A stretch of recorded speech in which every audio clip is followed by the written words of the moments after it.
I guarantee you'll underestimate just how bad the ground sucks the heat out of you. Ask Reddit on Reddit Rundown. What is a survival myth that is completely wrong and could get you killed? If lost in a hot desert, do not ration out your water. Drink when you are thirsty and stay hydrated with what you have, even if it only lasts a couple hours, just to keep your mind/body working. Lost hikers have been found dead with plenty of water by their sides because they tried to ration it, became dehydrated without realizing it, and eventually died.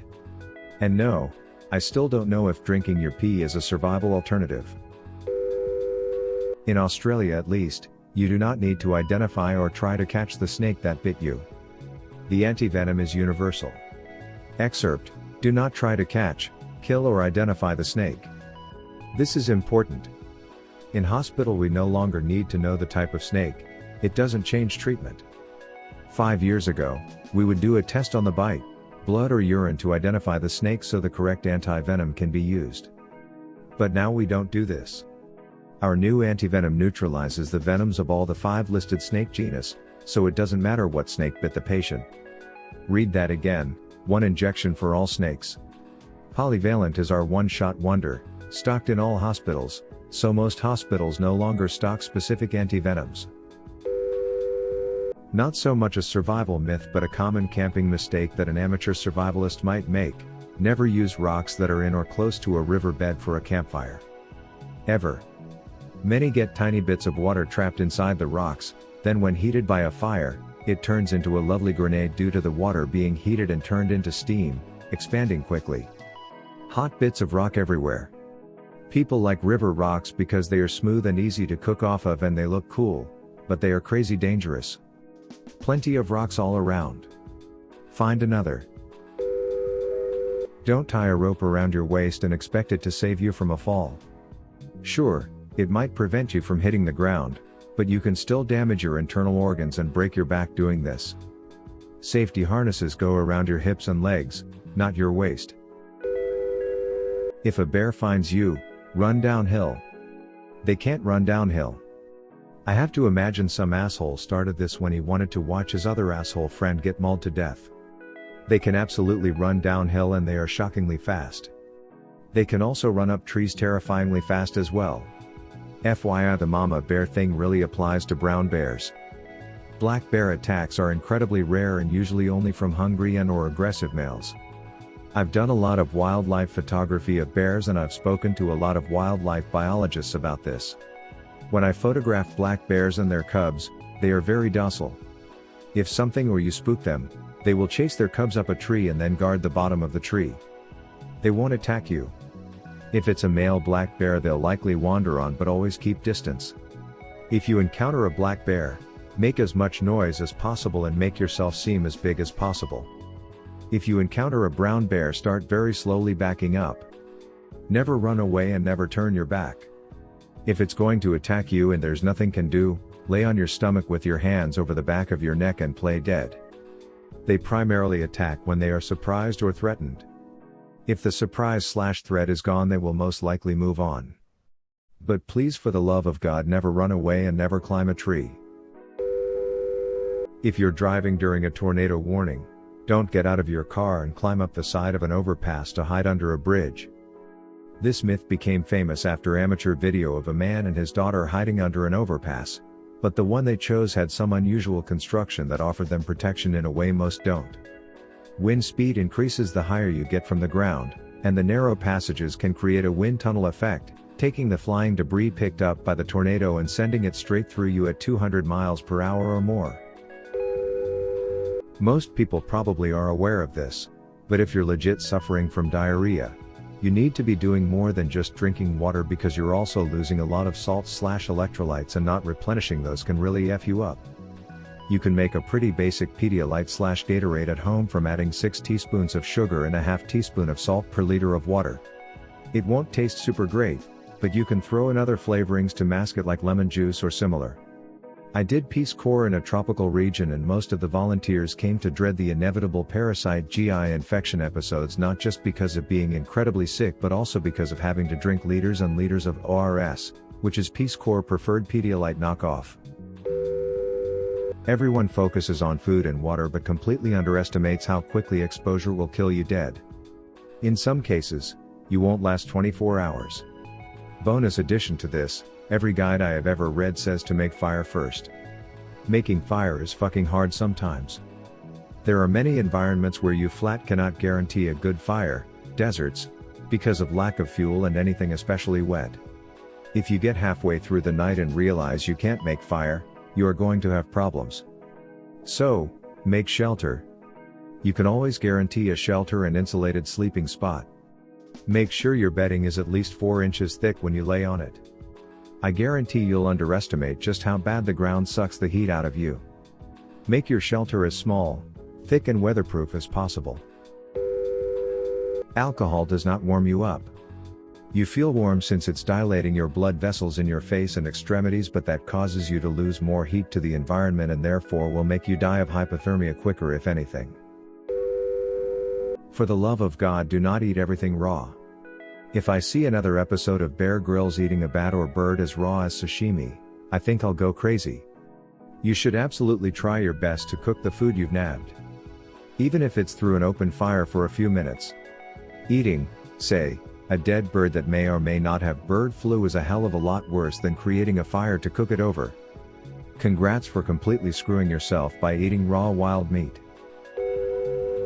Perhaps not really a myth, but something people may think is true after watching people get rescued from the water on TV. Get them breathing and send them on their merry way. If you rescue someone from a near drowning, they still need to go to the hospital, even though they are safely on land now. The lungs are coated with a slippery mucus-like substance called a surfactant. It's kind of a lubricant and it keeps them from collapsing and sticking to themselves. If they ingested a lot of water into the lungs, chances are they have washed away the surfactant. Their lungs could collapse at any moment and their ability to uptake oxygen is reduced. Get the survivor on oxygen. Source: Rescue Trained Scuba Diver here. If trapped/lost in snowstorm while driving, A. Do not leave your car. You are literally inside a shelter already. A shiny one. It is easier to spot a snow-covered vehicle than a snow-covered corpse. B. Do not keep your engine running. It's a snowstorm, your exhaust will block, you will nap. Snugga bugga, you're dead. Wait for storm to pass, check exhaust is clear, run engine in short bursts. C. If you have ignored these steps, and are now walking in the snowstorm, because your sense of direction is flawless, do not remove any clothing layers. You will believe you are getting hot. You will rationalize it's from burning calories. You will die. The hot feeling is you losing body temp. You are now slowly dying. If you still have your wits, retrace your steps and head straight back to your car. Wait for rescue. More just a hey, don't do that. Leave large animals alone. Even if you find, say, a large track or droppings that make you think, hey, that's probably a big enough animal to kill me, leave the area. Herbivores like moose or elk or bison can kill you just as easily as a bear. Often far more likely because they see you as the predator. Don't close the distance if you find a large critter. I don't care if the photo is shitty from that distance. Better to have a crappy photo of a bison than get crushed and stomped in the middle of nowhere to bleed out alone. You should rub frostbitten skin. Don't. Ever. Frostbite occurs when ice crystals form in your skin and other tissues. Rubbing the injury causes more tissue damage as the ice crystals lacerate new cells. Instead, treat the victim with painkillers as you slowly rewarm the tissue. Frostbite hurts. Also, you can't survive solely off natural survival foods. Any survival book will show you how to harvest inner tree bark for food or how to boil, and reboil, lily pad tubers and skunk cabbage so they are palatable. You'll also learn that hemlock needles are edible, plus how to cook and eat snails and so on. These are considered survival foods because they're things that are edible that you wouldn't likely eat in a normal situation. The myth here is that you can survive off them for an extended length of time. But the reality is if you are only eating survival foods, you'll start feel too sick and weak after a day or two. Some of these survival foods also have little to zero caloric value, which makes them pointless to eat. Another big one is if an animal eats something it's safe for you to eat it. It's not. Wait until you hear the freight train sound to go to the tornado shelter. I was always told as a kid, if you can't hear it, you're alright. At 20 years old I was caught out in the woods with a few friends thinking we had 10 to 15 minutes to get back to the truck after the tornado warning went out. 3 minutes after the warning we heard what sounded like a freight train and this loud hissing sound. Like 1,000 rattlesnakes. Within 30 seconds we were watching trees get plucked up into the air. We all made it out alright. Luckily there was a large ravine that was dry that time of year and we scrambled into it and flattened out gripping to each other and rocks for dear life. It took 30 seconds from the time we realized it was in front of us till it was on top of us. Later in life I watched a F3 touchdown. Because how tornadoes spin and the earth spins, and I was traveling at 75 miles per hour down a highway. I thought I was running alongside it. About 1 mile from it. I couldn't hear it, I could see trees and barns going up into the air with it. I never realized it was coming towards me at about 30 miles per hour. By the time I heard it and felt a pressure change inside the cab of my truck I had no choice but to bail out and run into a culvert alongside the interstate. This all happened within 60 seconds. If you've already heard the tornado, you need to be in your shelter.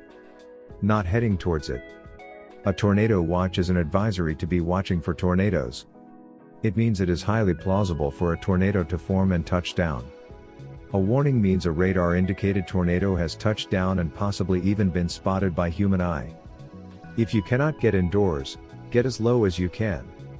I have made a habit, as soon as a tornado watch is released in my county, my go bag, the diaper bag, the kids' stuff they will need all goes in a large duffel in the storm room. I'll watch velocity radar like a hawk until the watch is cleared.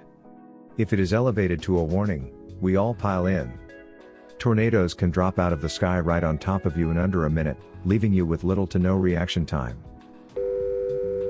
Thanks for listening to Reddit Rundown, give a thumbs up and subscribe, and help me get to 1,000 subs. Leave a comment below on what kind of topics or stories you would like to hear. You can also check out other videos on my channel. Thanks and have an awesome day.